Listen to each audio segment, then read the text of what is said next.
Welcome to Burlap Teachers. Enjoy the video. You begin by saving work and acting fast.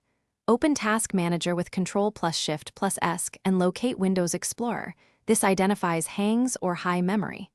Once found, right-click and choose Restart. This often resets the UI immediately. If Explorer won't restart, use File right arrow Run New Task, type Explorer, EXE and press Enter to relaunch. Make sure you watched for abnormal CPU or memory usage, because those tell you if another app caused the freeze and whether deeper fixes are needed. Once Explorer restarts, clear caches to remove corrupted thumbnails or icon data.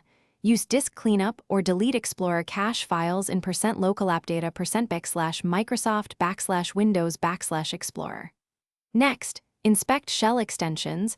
A third-party context menu handlers commonly freeze Explorer. Use a lightweight tool to disable non-Microsoft extensions, then test. If instability persists, open an elevated command prompt and run sfc/scano, followed by dism/online/cleanupimage/restore health to repair system files.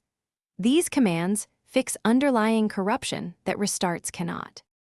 To finalize, reset File Explorer options to defaults via Control Panel, right arrow File Explorer options. This removes custom views that can hang the shell. If problems remain, create a new user account and sign in. A broken profile often causes persistent hangs while your data stays intact.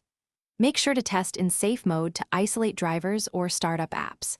If Explorer works there, re-enable services and apps one at a time. Troubleshooting tip. If nothing helps, record error events in Event Viewer to target the failing component. Thanks for watching. Consider subscribing if this video helped you.